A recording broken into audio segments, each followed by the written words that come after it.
kasih karunia dari Allah Bapa dan dari anaknya Yesus Kristus itulah yang menyertai saudara-saudara sekalian. Amin.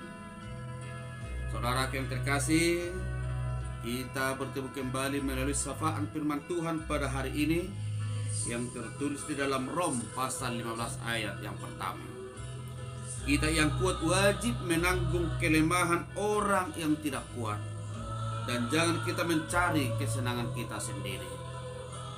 Alai patut dohita namar gugui mengaju hagalion niak kana hurang gugu, jala unang ma tahasiani dirita sendiri. Ido saatnya. Ada saatnya kita mencari kesenangan hidup kita masing-masing. Tetapi ada juga saatnya kita memikirkan kesenangan bersama dengan orang-orang yang ada di sekitar kita. Mengasihi diri sendiri adalah bagian dari kehidupan manusia. Mengasihi diri sendiri adalah hal yang sangat lumrah.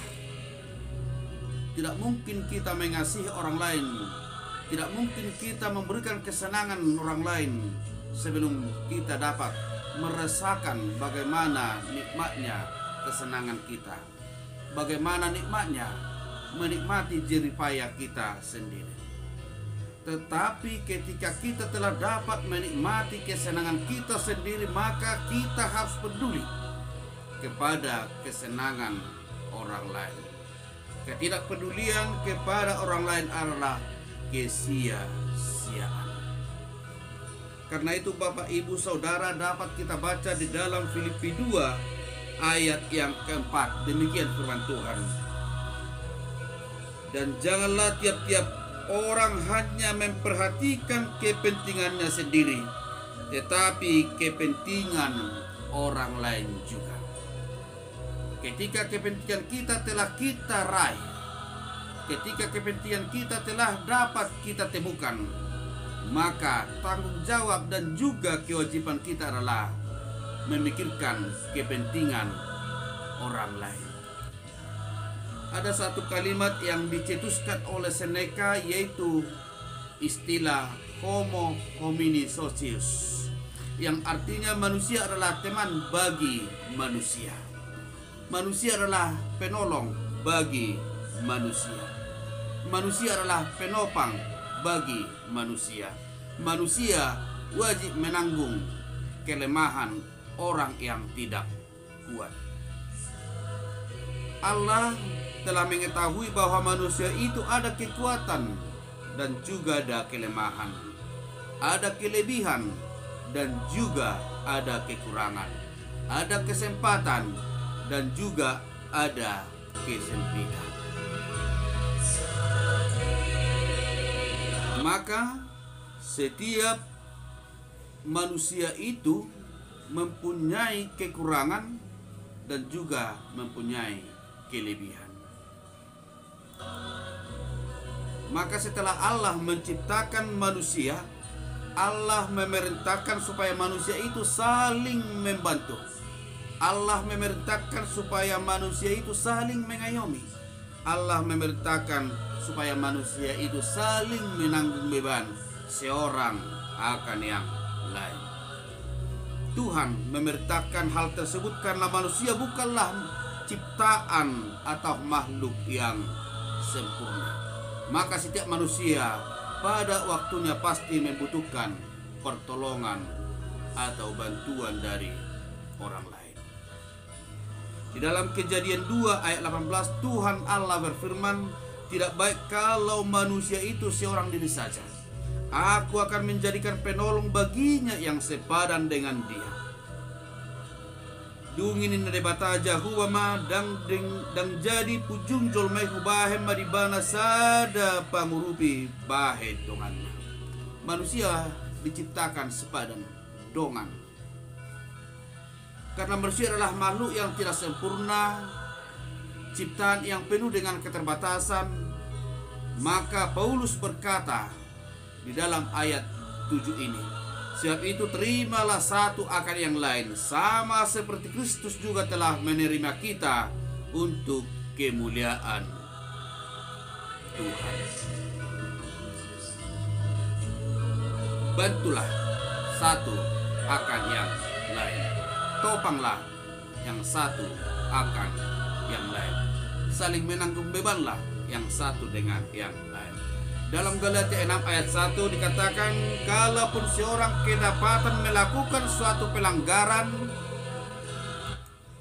maka kamu yang rohani harus memimpin orang itu ke jalan yang benar dalam roh lemah lembut, sambil menjaga dirimu supaya kamu juga jangan kena pencobaan.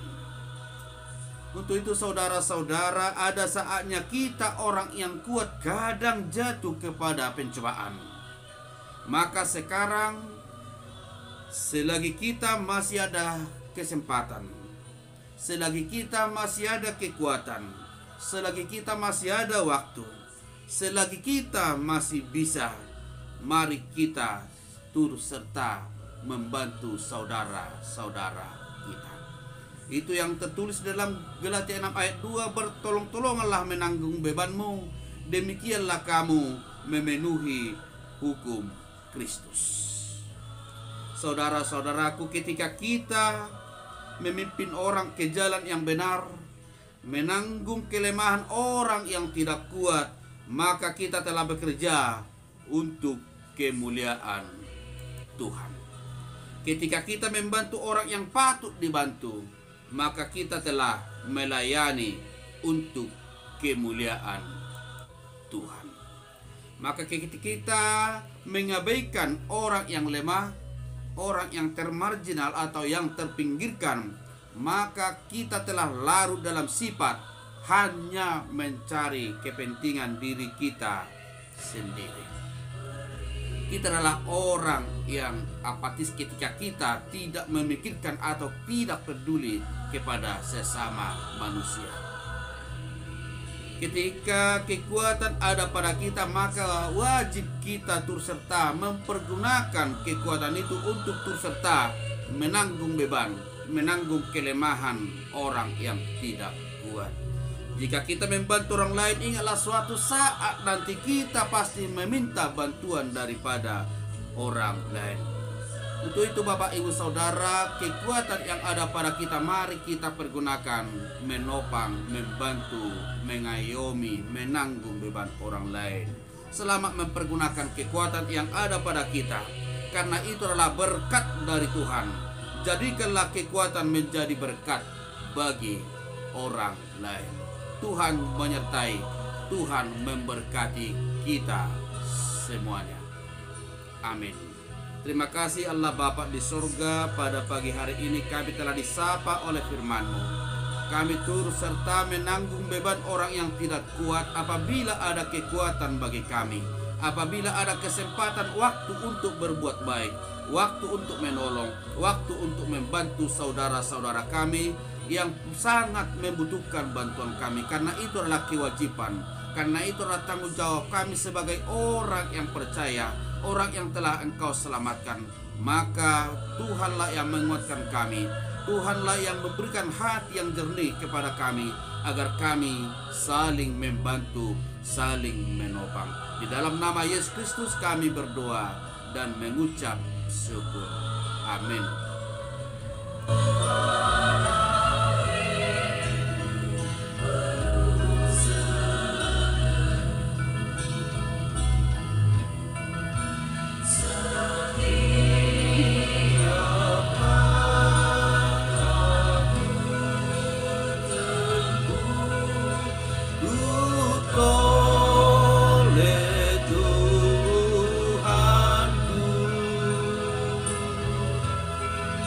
Setia